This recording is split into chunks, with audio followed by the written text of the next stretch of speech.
Shalom semua warga kerajaan. Baru-baru saya ketemu seorang teman saya, Pak Samiton Pangela. Dan saya ingatkan beliau bagaimana putranya dia beri nama Tempuh.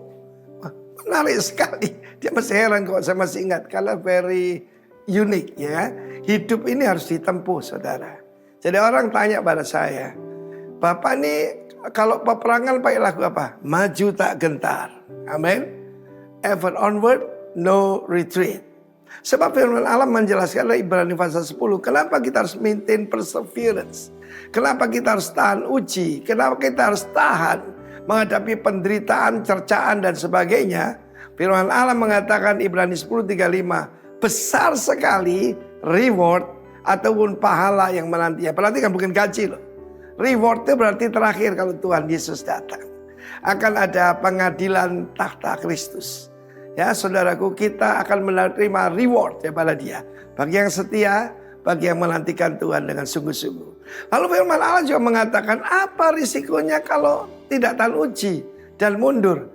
Binasa saudara. Ya, karena itu sering saya katakan kendaraan iman saya yaitu personel yang mundur itu sudah saya rusakkan. Supaya cuma ada maju dan naik. Amin. Semua warga kerajaan harus menyanyikan yaitu maju tak gentar. Nah, Ibrani pasal 10 bukan cuma besar ya. Kita memerlukan ketekunan ayat 36 ya. Supaya sesudah melakukan, perhatikan, melakukan kehendak Allah kamu memperoleh the great promise. Bukan cuma great promise, reward tapi great promise. Sebab sedikit, bahkan sedikit waktu lagi. Loh Pak, itu Abraham menunggu 25 tahun. Sedikit di hadapan Tuhan, mungkin 1 detik. Kalau kita berpikir dengan kronos, kita akan susah. Orang dalam penjara menunggu kapan. No. Kita memandang dengan pola pikir kekekalan. Dia tidak akan menangguhkan, tapi orangku benar akan hidup oleh iman. Menurunkan diri, aku tidak berkenan kepada ayat terakhir berkata begini. Firman Allah menjelaskan di dalam ayat 39. Kita bukan orang yang mundur ya. Bukan orang mengundurkan diri dan binasa. Orang yang percaya dan beroleh hidup. Karena itu dalam hidup ini, the most important thing is adalah percaya. Percaya bahwa Tuhan itu tidak pernah ingkar janji. Dan ukuran sedikit waktu lagi ini penting saudaraku ya. Sedikit waktu. Sebenarnya saya memberikan contoh. Sebab banyak sekali kejadian dalam Alkitab saya nanti akan tambahkan. Mereka tidak mau menanti dan akibatnya kerajaan ini diambil seperti Saul. Dan kita melihat bagaimana orang yang tidak tahan. Contoh saya memberikan contoh tentang bagaimana orang memegang mobil. Dan yang terakhir bisa bertahan. Dia mendapatkan mobil itu. Itu baru mobil. Mobil berapa sih harganya? Tapi Tuhan menjanjikan great reward and great promise. Karena itu semua warga kerajaan lakunya cuma maju tak gentar. Tidak ada yang mengasihani diri sendiri. Karena dia yang berjanji tidak akan menangguhkan kedatangannya. Karena itu dalam hidup ini selalu menantikan kedatangan Tuhan. Dan orang yang menantikan Tuhan akan menguduskan dirinya. Supaya seperti pengantin yang berhias untuk pengantinnya. God bless you warga kerajaan. Maju tak gentar. Haleluya. Amin. Silakan duduk. Shalom Bapak Ibu yang dikasih Tuhan.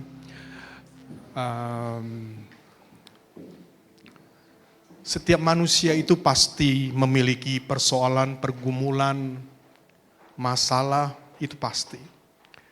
Dan kadarnya itu bisa berbeda. Coba sih saya mau bertanya, adakah di antara kita sama sekali yang tidak memiliki pergumulan, persoalan atau masalah yang sedang dihadapi? Boleh angkat tangan saat ini yang gak punya. Oh ternyata punya masalah semua. Kemarin saya juga punya masalah. Ya masalah persoalan ringan. Tiba-tiba saya ditelepon Pak Andreas. Pak Sugiarto. Besok itu saya tugas di gereja lokal di Rock ini. Tapi ada jadwal saya di GBI Kairos. Dan jamnya itu sama. Saya berpikir apa bisa satunya itu tubuh yang berkhotbah, satunya roh yang berkhotbah di sana. Ternyata nggak bisa. Dan itu persoalan bagi saya karena saya yang harus berkhotbah lagi. Kalau persiapan khotbah 1 minggu masih oke. Kalau persiapannya dari kemarin sampai hari ini itu cuman berapa jam. Itu yang pertama. Dan yang kedua, kondisi saya kurang fit. Nah, itu persoalan buat saya. Dan sepanjang minggu itu saya melayani, ada keluarga yang kelihatannya ada masalah, persoalannya cukup berat. Saya tidak bisa ceritakan di sini. Dan setelah kita doakan, ternyata orang tersebut usia 20-an. Ada roh jahat di dalam tubuhnya. Kita lepaskan. Jadi saya yakin saat ini setiap kita memiliki pergumulan. Tetapi cara pandang kita terhadap pergumulan kita itu bisa berbeda. Dan pagi hari ini kita akan belajar dari satu figur, satu sosok yang ada di dalam Alkitab. Bagi saya itu bisa diteladani, yaitu sikap pantang menyerah. Siapakah orang tersebut? Dialah Kaleb bin Yefune, seseorang dari suku Yehuda. Dan kisah ini kita sudah pernah baca di dalam Yosua 14 ayat 6 hingga ayat yang ke-15. Kalau kita baca saat itu bangsa Israel sudah mulai menaklukkan tanah perjanjian. Dan Kaleb datang kepada Yosua dan berkata bahwa apa yang disampaikan oleh Tuhan, jadi dia menagih janji yang pernah Tuhan ucapkan lewat Musa, yaitu bahwa tanah Hebron itu akan menjadi miliknya. Dan usia Kaleb pada saat itu 85 tahun. Dia tetap semangat. Dan imannya tidak luntur sedikit pun. Ia tetap percaya bahwa Tuhan sanggup menepati janjinya dan bahwa selama Tuhan masih memberi nafas, kalau dia masih hidup, tidak ada alasan untuk menyerah. Warga kerajaan, kita ini anak-anak Tuhan. Saya tahu kok persoalan permasalahan yang Bapak Ibu hadapi. Pencobaan-pencobaan, kata Alkitab itu pencobaan biasa. Dan tidak ada alasan untuk menyerah. Beda ya, menyerah dan berserah ya. Kalau berserah kita percayakan segala sesuatunya kepada Tuhan. Kalau menyerah berarti kita sudah kalah. Tidak mau berbuat apa-apa lagi, tidak mau berjuang, tidak mau ada respon terhadap apa yang kita alami.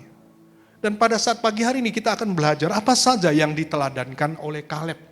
Pegang itu, karena kenapa? Saya yakin ke depan pergumulan kita itu bukan pergumulan yang biasa-biasa saja, tetapi ada banyak pergumulan, tetapi lewat pergumulan itu Tuhan akan bekerja luar biasa sehingga kita dapat menanggung. Dan Pak Arifin katakan di belakang semua itu ada upah yang Tuhan sediakan bagi kita. Amin. Yang pertama, kita akan membaca di dalam Yosua 14 ayat 6, di sana dikatakan Bani Yehuda datang menghadap Yosua di Gilgal. Pada waktu itu berkatalah Kaleb bin Yefune, orang Kenas itu kepadanya, engkau tahu firman yang diucapkan Tuhan kepada Musa, abdi Allah itu, tentang aku dan tentang engkau di Kades Barnea. Jadi yang pertama, mengapa Yosua itu memiliki sikap pantang menyerah? Yang pertama adalah dia mengingat janji Allah. Bapak Ibu tahu bahwa di dalam Alkitab itu ada berapa janji Allah kepada umatnya. Kalau kita membaca, kita perhatikan, ada seorang penulis buku, dia mengatakan setelah dia hitung-hitung, itu ada sekitar 7.000 sampai 7.500 janji Tuhan yang dijanjikannya kepada umatnya. Oleh sebab itu sering-sering baca firman Tuhan supaya kita tahu apa saja janji Tuhan itu kepada kita semua. Amin. Dan firman yang pernah diucapkan Tuhan melalui Musa tidak pernah dilupakan oleh Kaleb. Dan kalau kita melihat ayat tadi, perkataannya dimulai dengan mengingat janji firman Tuhan. Engkau tahu firman yang diucapkan Tuhan. Padahal firman itu, janji firman Tuhan diucapkan 45 tahun yang lalu. Saat dia berusia 40 tahun. Si Kaleb itu. Bayangkan 45 tahun itu bukan waktu yang singkat. Kaleb sudah menjalani, melihat banyak hal yang sudah terjadi. Dia melihat generasi yang memberontak kepada Tuhan dan mati di padang gurun. Dan dia melihat peperangan demi peperangan, mengalami penundaan, mengalami kesulitan dan penderitaan. Tapi satu hal, dia tidak pernah melupakan janji Tuhan. Ada seorang petani, dia menanam pohon bambu. Bapak Ibu tahu toh tanam pohon bambu, berapa lama dibutuhkan waktunya supaya bisa tumbuh? Dia tanam 1 tahun, disiram, dipupuk, gak muncul itu bambu. Tahun kedua, dia tetap siram, kasih pupuk, enggak tumbuh. Sampai tahun keempat, masih tidak ada yang tumbuh. Tetapi apa yang terjadi? Tahun kelima, ternyata bambunya mulai muncul. Dan dalam waktu hanya beberapa minggu, bambunya sudah tingginya 20 meter. Mengapa hal itu bisa terjadi? Karena ketika ditanam pertama dan disiram, itu akar itu menuju ke dalam, di bawah permukaan. Selama 4 tahun, supaya apa? Mempersiapkan supaya ketika bambu itu tumbuh dan tumbuh tinggi sekali, dia memiliki kekuatan untuk menahan pohon bambu itu. Supaya ketika ada angin yang besar, dia tidak tumbang. Begitu juga dengan kita. Ketika janji Tuhan seolah belum terlihat, Tuhan janji memberkati saya. Tuhan menjanji menyembuhkan saya. Tuhan berjanji A dan B, tetapi mengapa belum sampai sekarang ini belum ada jawaban? Jangan menyerah. Saya mau beritahu bahwa Tuhan sedang menumbuhkan akar iman kita di bawah permukaan. Abraham contohnya. Masih ingat? Ada janji Tuhan kepada Abraham bahwa nanti dia akan memiliki seorang anak perjanjian yang bernama siapa? Ishak. Tapi setelah menunggu 10 tahun, lama loh 10 tahun itu, kok anaknya gak lahir-lahir? Akhirnya Sarah menyarankan supaya Abraham mendapatkan keturunan lewat siapa? Hagar. Abraham setuju. Dan ya itu memang manusiawi. Mencoba menolong Tuhan dengan caranya sendiri. Tuhan tidak perlu ditolong karena Tuhan punya cara sendiri untuk menolong kita. Karena Abraham saat itu belum mengerti sepenuhnya cara atau Tuhan bekerja itu seperti apa. Lama ya sudah saya bantu Tuhan dengan bersama dengan Hagar menghasilkan seorang anak yang bernama Ismail. Setelah peristiwa tersebut Ismail sudah lahir, Tuhan datang lagi kepada Abraham dan meneguhkan janjinya kembali bahwa bukan Hagar yang akan melahirkan anak perjanjian, tetapi Sarah. Dia tunduk kepada Tuhan, dia sunat, tanda ketaatan dan dia tetap percaya. Di mana akhirnya dia memperoleh seorang anak yang bernama Ishak. Sempat goyah atau tidak? Goyah. Waktu menunggu janji, Abraham goyah. Jadi orang yang pantang menyerah bukan berarti tidak pernah lemah. Kita bisa goyah secara manusia. Tetapi ketika kita lemah, kita mulai goyah kembali kepada firman Tuhan dan berkata, Tuhan, Engkau sudah berjanji dan aku tetap percaya janjimu. Amin. Apa janji Tuhan kepada kita saat ini? Yang kita pegang seolah-olah janji itu masih belum digenapi. Saya beritahu sekali lagi, tetap pegang janji firman Tuhan. Sebab janji firman Tuhan itu ya dan amin. Apa yang Tuhan katakan itu tidak pernah kembali dengan sia-sia. Dan dia akan mengerjakan segala sesuatu sesuai dengan kehendaknya. Ada seorang, ini orang George Mueller, dia orang Jerman, mendirikan sebuah panti asuhan yang pernah memuat lebih dari 10.000 anak-anak yatim piatu. Ini ada sebuah kisah yang luar biasa bagaimana dia pegang janji firman Tuhan. Tidak pernah ditinggalkan orang-orang yang berharap kepadanya. Apalagi anak-anak yatim piatu. Ya, panti asuhan dia bangun dan bukan dengan kekuatan finansialnya. Dia tidak memiliki uang yang banyak, tetapi dia percaya bahwa Tuhan akan mencukupkan. Dan suatu saat musim dingin, ketika anak yatim piatu yang ada sekitar 2.000 lebih, itu duduk di meja makan, tapi stafnya datang kepada George Mueller. Kita tidak ada makanan sama sekali. Kumpulkan semua, kata George Mueller. Kita berdoa, kita minta Bapa yang senantiasa memelihara kita semua. Selama ini kan kita dipelihara. Masa cuma 1 hari nggak dipelihara terus kita mau ngambek sama Tuhan? Enggak. Kita berdoa, kita meminta kepada Tuhan. Mereka mengucap syukur. Terima kasih Tuhan untuk makanan minuman yang Tuhan sediakan, yang akan sediakan. Kami percaya Engkau tidak pernah meninggalkan kami sebagai anak yatim piatu. Mereka berdoa dengan iman dan ini kenyataan.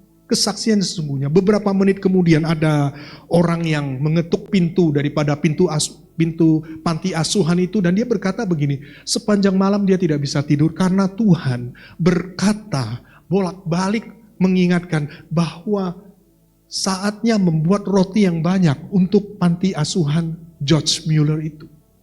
Dia gedor itu dan ketika dibuka dia sampaikan ke George Mueller, ini roti yang saya buatkan. Karena Tuhan yang memerintahkan. Kita melihat bahwa luar biasa pemeliharaan Tuhan. Dan apakah iman yang seperti ini masih ada? Saya beritahu, masih ada. Kalau kita sungguh-sungguh berharap kepadanya. Kemudian, beberapa menit kemudian ada yang gedor. Ternyata ada seseorang yang membawa gerobak susu. Asnya itu patah keretanya itu. As keretanya itu loh patah. Kemudian dia mengatakan begini, kalau saya terus membawa susu ini sampai ke kota, itu nanti kelamaan, pasti basi. Kalau boleh semua susu yang ada di gerobak itu, di kereta itu, boleh diminum oleh anak-anak yang ada di tempat itu. Ternyata Tuhan menyediakan roti dan susu. Sehingga semua anak panti asuhan itu makan sampai kenyang. Dan semua itu disediakan tepat waktu oleh Tuhan. Mengapa? Karena George Mueller selalu mengingat janji Tuhan, tidak pernah ditinggalkan orang-orang yang terus berharap kepadanya. Bapak Ibu, burung di udara saja dia pelihara. Apalagi kita, orang-orang yang dikasihinya. Amin. Itu yang pertama. Jadi apapun yang kita alami sepertinya Tuhan belum menjawab doa-doa kita. Ingat janji firman Tuhan. Ada saatnya Tuhan itu menjawab doa kita. Yang penting kita sabar. Terus bergumul, terus meminta. Dan saatnya apa yang kita harapkan Tuhan pasti berikan. Itu yang pertama. Yang kedua, kita akan membaca di dalam Yosua 14 ayat 7 dan ayat yang ke-8 firman Tuhan berkata, aku berumur 40 tahun ketika aku disuruh Musa, hamba Tuhan itu dari Kades Barnea untuk mengintai negeri ini. Dan aku pulang membawa kabar kepadanya yang sejujur-jujurnya. Sedang saudara-saudaraku yang bersama-sama pergi ke sana dengan aku, membuat tawar hati bangsa itu, aku tetap mengikuti Tuhan Allahku dengan sepenuh hati. Sebelum masuk poin yang pertama, saya ingat janji Tuhan. Bahwa setiap orang yang percaya kepada Tuhan, maka dia akan diselamatkan, bahkan seisi rumahnya. Saya berkata, Tuhan, saya mengasihi kedua orang tua saya mengasihi saudara-saudara saya. Kapan Tuhan mereka bisa percaya kepadamu, supaya mereka juga memperoleh keselamatan yang daripadamu? Bapak Ibu tahu berapa lama saya berdoa, dan pada akhirnya mereka bisa percaya kepada Tuhan. 26 tahun. Bukan waktu yang sedikit, tetapi yang pasti Tuhan menjawab doa-doa kita. Amin. Dan yang kedua, Ternyata Kaleb itu memiliki perspektif ilahi. Bagaimana kita bisa memiliki perspektif ilahi? Tadi sudah disampaikan Mbak Dian di tempat ini. Kita bisa memandang seperti Tuhan memandang ketika kita berada di dekat kaki Tuhan. Kita ada di dalam hadirat Tuhan. Kaleb berbeda dari 10 pengintai lainnya. Ia mempercayai dan mengikuti Tuhan dengan sepenuh hati. 45 tahun sebelumnya, ketika 12 pengintai itu dikirim ke tanah Kanaan, berapa orang yang membawa kabar buruk? 10 orang. Mereka mengatakan tanah itu memang baik, tetapi ada raksasa di sana. Kita tidak mungkin mengalahkan mereka. Kita itu seperti apa? Belalang, mengecilkan diri sendiri. Bagaimana mungkin kita bisa mengalahkan mereka? Tetapi Kaleb dan Yosua kita tahu itu. Dia berkata apa? Jika Tuhan berkenan. Jika Tuhan berkenan, dia berkata seperti itu, maka Tuhan akan membawa kita masuk negeri itu dan memberikannya kepada kita. Lihat 12 orang, kita melihat mereka melihat hal yang sama, tetapi respon dan reaksi mereka itu berbeda. Kita akan melihat apa yang terjadi dengan Kaleb. Respon Kaleb yang pertama, yang 10 itu melihat masalah, tetapi Kaleb mengingat janji Tuhan. Karena di dalam Bilangan 13 ayat 30 di sana dikatakan, kita akan maju dan menduduki negeri ini sebab kita pasti akan mengalahkannya. Karena Tuhan sudah memberikan janji bahwa mereka akan mengalahkan orang bangsa-bangsa yang ada di tanah perjanjian. Jadi mereka tidak melihat masalah. Mereka mengingat janji Tuhan. Saat ini saya tidak tahu apa yang sedang kita alami. Mungkin masalah kita belum selesai, pergumulan kita belum selesai. Tidak usah perhatikan itu, tetapi kita senantiasa mengingat janji Tuhan. Itu yang pertama. Yang kedua, Kaleb melihat Tuhan yang memimpin, bukan musuh yang menghadang. Selama ini yang kita lihat apa? Musuh kita. Kita melihat masalah kita yang besar. Kita lupa melihat Tuhan kita yang lebih besar memimpin hidup kita. Saya sebagai hamba Tuhan juga bukan berarti tidak ada masalah, tidak ada pergumulan. Tetapi satu hal yang saya lihat bahwa Tuhan yang kita percayai adalah Tuhan yang besar, yang sanggup memimpin kita untuk mengalahkan segala sesuatu tantangan, pergumulan, persoalan yang kita hadapi. Dan yang ketiga, Kaleb melihat kesempatan ketika orang lain melihat ancaman. Perhatikan kalimat yang terakhir ini. Kaleb berfokus pada apa yang Tuhan bisa lakukan, bukan pada apa yang manusia tidak bisa lakukan. Kebanyakan daripada kita ketika kita melihat masalah yang kita hadapi, kita merasa kita tidak mampu. Kita nggak bisa lakukan itu. Tetapi saatnya kita tinggalkan semua itu, kita mau berfokus bahwa Tuhan sanggup untuk melakukan apa saja yang Dia kehendaki.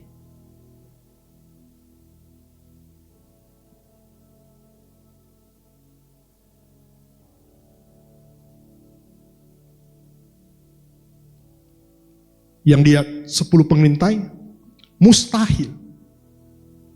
Tapi yang dilihat Kaleb, Tuhan sudah menjanjikan, pasti bisa.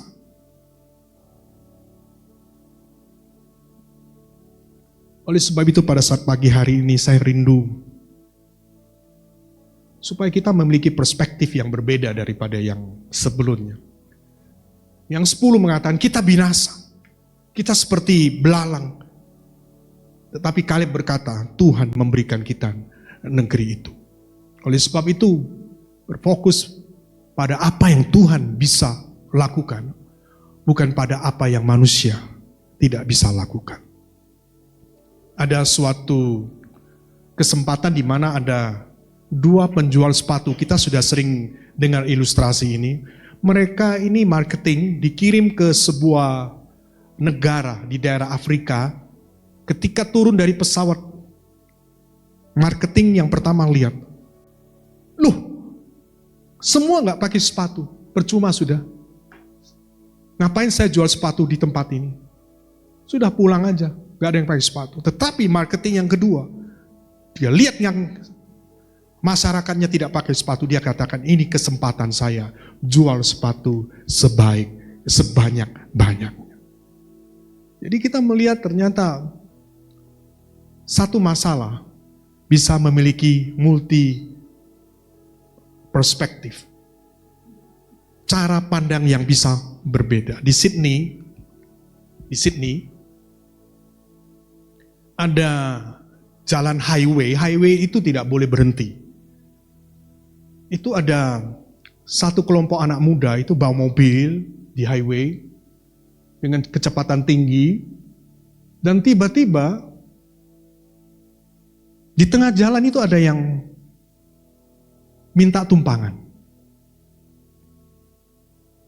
Dan akhirnya anak-anak muda itu berhenti karena ini dianggap darurat, jadi bisa menolong seseorang yang di dalam perjalanan mungkin ada masalah ya. Dia numpang, karena mobilnya penuh, dia duduk di belakang. Mereka cerita, orang asing itu bertanya, kalian mau kemana? Ini kami ada retreat di satu kota kecil dekat Sydney sana.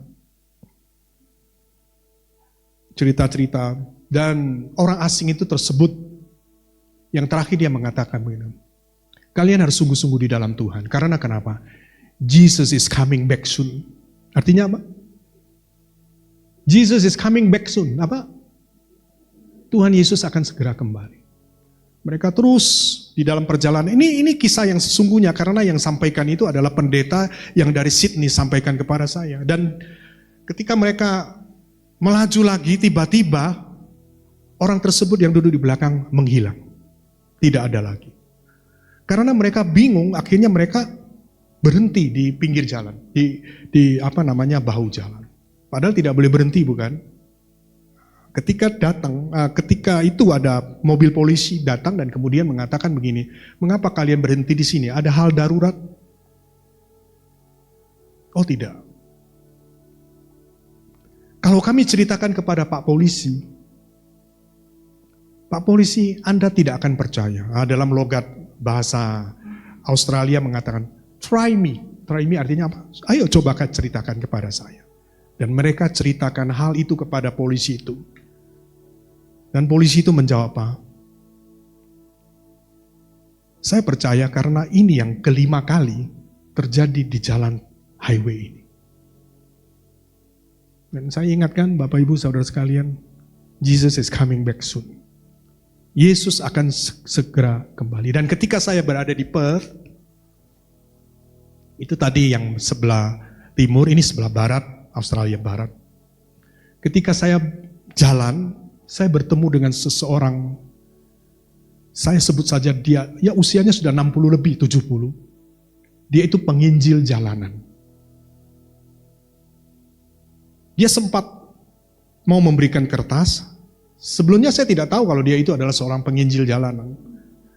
Tidak jadi, saya jalan tuh saya lihat ada Jesusnya. Saya kembali, kemudian saya minta kertas itu. Dia berkata, Jesus loves you. Saya katakan amin. I'm a Christian. Saya ngomong saya seorang Kristen. Oh, praise God, puji Tuhan. Dia mengatakan seperti itu. Kemudian kami sempat ngomong-ngomong sebentar. Dia mengatakan begini, di Australia ini hidupnya itu sudah cukup sejahtera. Gaji besar, hidup sejahtera, sehingga orang sudah tidak mempedulikan Tuhan lagi. Dan apa yang dia lakukan? Dia berkata seperti ini, sudah ada kisah di mana Yesus is coming back soon. Dia mengatakan bahwa seperti ini, so sad, begitu sedih. Karena kenapa? Orang-orang di sana karena sejahtera, mereka sudah tidak berpikir akan Tuhan. Tetapi dia tetap memiliki sebuah cara pandang ilahi, perspektif bahwa mereka tetap perlu diselamatkan. Jadi kadang dia cuma berdiri, kasihkan kertas, saya datang kemudian ngambil, baru dia bicara. Tetapi yang lain-lainnya meninggalkan dia. Tetapi dia memiliki perspektif ilahi bahwa orang-orang yang lewat wirawiri itu perlu diselamatkan. Karena namanya weekend di sana, Ya anak-anak muda itu semua ke bar, minumannya, minuman keras. Dan maaf ya, baju-bajunya sepertinya kurang kain semua. Dan saya memberitahu, setiap daripada kita, mari kita memandang segala sesuatu dari perspektif ilahi. Dia bertanya kepada saya, Anda dari Indonesia, bagaimana dengan Indonesia? Saya katakan Indonesia banyak gerejanya. Tetapi tidak semua orang Kristen itu sungguh-sungguh di dalam Tuhan. Dia jawab lagi, so sad. Oleh sebab itu, setiap daripada kita yang ada di tempat ini, ayo kita memiliki perspektif untuk jiwa-jiwa yang masih belum datang kepada Tuhan. Dan saya yakin bahwa hidup kita, kalau kita sesuai dengan apa yang Tuhan taruh di dalam hati kita, kita akan menjadi orang-orang yang tidak pernah kalah dengan setiap tantangan yang Tuhan izinkan dalam kehidupan kita. Amin. Dan yang terakhir, yang ketiga, kita akan membaca di dalam Yosua 14 ayat 10 dan ayat 11. Firman Tuhan berkata, jadi sekarang sesungguhnya Tuhan telah memelihara hidupku seperti yang dijanjikannya. Kini sudah 45 tahun lamanya sejak diucapkan Tuhan firman itu kepada Musa. Dan selama itu orang Israel mengembara di padang gurun. Jadi sekarang telah berumur 85 tahun aku hari ini. Pada waktu ini aku masih sama kuat seperti pada waktu aku disuruh Musa. Seperti kekuatanku pada waktu itu, demikianlah kekuatanku sekarang untuk berperang dan keluar masuk. Yang ketiga, ternyata Kaleb itu mempercayai pemeliharaan Allah. Kaleb mengakui kekuatannya masih sama karena faktor pemeliharaan Tuhan atas dirinya. Bukan karena dia latihan, karena dia hebat, karena dia kuat, banyak fitness. Tidak, dia berkata, Tuhan telah memelihara hidupku. Ini adalah rahasia yang bagi kita, kalau kita mau pantang menyerah, percaya bahwa Tuhan yang memelihara, bukan kekuatan diri kita sendiri. Kalau kita sanggup, kita mampu, semuanya itu karena Tuhan. Amin. Ya, ada seorang pelukis yang cukup terkenal, dia menggambar sebuah pemandangan air terjun. Bisa bayangkan di dekat air terjun itu pasti seperti hujan deras, kalau ada angin itu kadang seperti badai.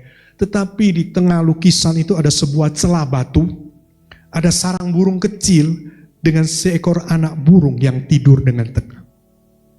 Dan pelukis itu berkata, inilah gambar kedamaian sejati, bukan tanpa badai, tetapi tenang karena ada tempat perlindungan. Seharusnya kita sebagai orang percaya harus memiliki kedamaian seperti itu. Kita tahu Tuhan memelihara kita. Amin. Tuhan memelihara kita. Sebab itu meskipun sudah usia lanjut, sudah tua, dia berani berkata, Yosua, berikan pegunungan kepadaku, pegunungan itu. Tanah di Hebron itu. Dia tidak meminta kemudahan, tetapi kesempatan untuk membuktikan kuasa Tuhan.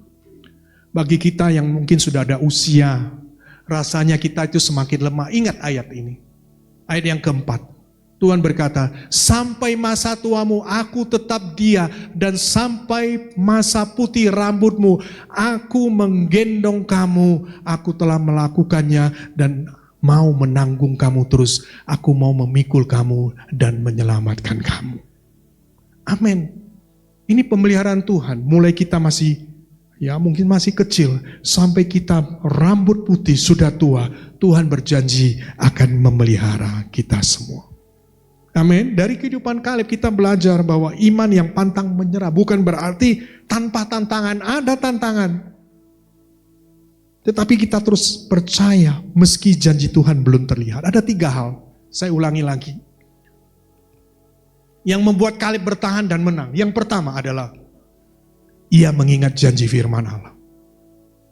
Coba kita pandang kembali masa lalu kita dan kondisi kita sekarang.